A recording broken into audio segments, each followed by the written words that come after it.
Assalamualaikum warahmatullahi wabarakatuh. Perkenalkan, nama saya Salsabila Aljetira Rosadi dengan NIM 22510063 dari Program Studi Pendidikan Matematika. Di sini saya akan menjelaskan tentang Pancasila dalam filsafat agama dan budaya sebagai salah satu tugas mata kuliah pendidikan Pancasila dari dosen pengampu Bapak Wahyu Hidayat MPD.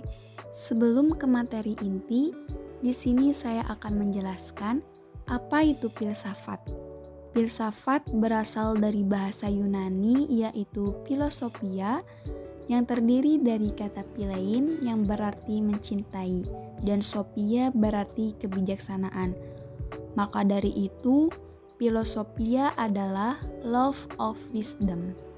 Sedangkan secara harfiah, filsafat adalah cinta kebijaksanaan, di mana kebijaksanaan selalu dihubungkan dengan arti bijak atau wise.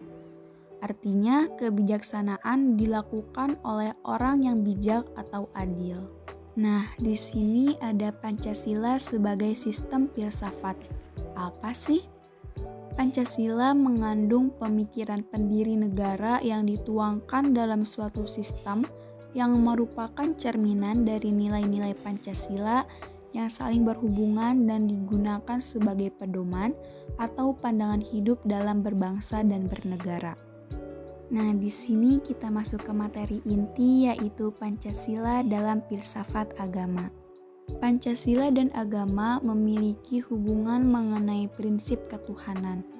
Pada sila pertama Pancasila mempunyai prinsip mengedepankan ketuhanan yang dimana agama mengajarkan kepada pemeluknya untuk senantiasa taat kepada Tuhannya.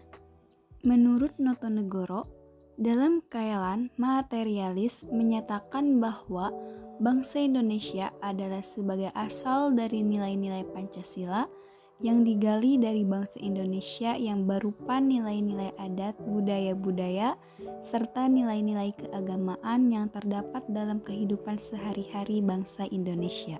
Menurut Kaelan, terdapat hubungan negara dan agama berdasarkan Pancasila. Yang pertama, negara atas dasar ketuhanan yang Maha Esa. Kedua, bangsa yang berketuhanan yang Maha Esa, yang dimana konsekuensinya setiap warga memiliki hak asasi untuk memeluk dan menjalankan ibadah sesuai dengan agamanya masing-masing. 3. Tidak ada ateisme dan sekularisme. Karena pada hakikatnya manusia berkedudukan kodrat sebagai makhluk Tuhan. Dan yang keempat, tidak ada tempat bagi pertentangan agama, golongan agama, antar pemeluk agama. Sekarang saya akan membahas Pancasila dalam filsafat budaya. Sistem sosial budaya Indonesia adalah sebagai totalitas nilai, tata sosial, dan tingkah laku manusia. Indonesia harus mampu mewujudkan pandangan hidup dan falsafah Pancasila ke dalam segala segi kehidupan berbangsa dan bernegara.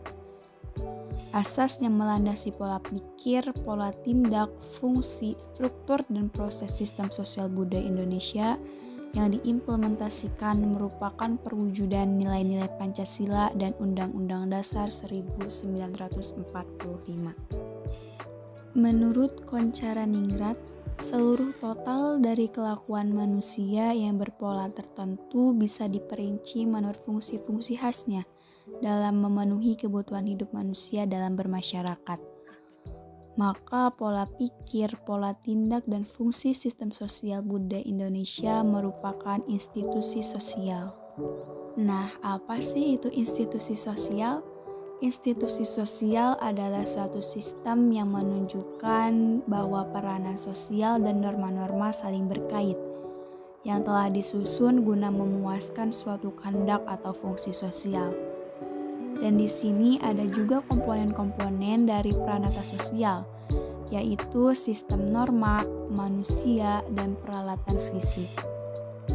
Mungkin cukup sekian yang dapat saya uraikan, selebihnya mohon maaf bila ada kekurangan. Terima kasih telah menyaksikan.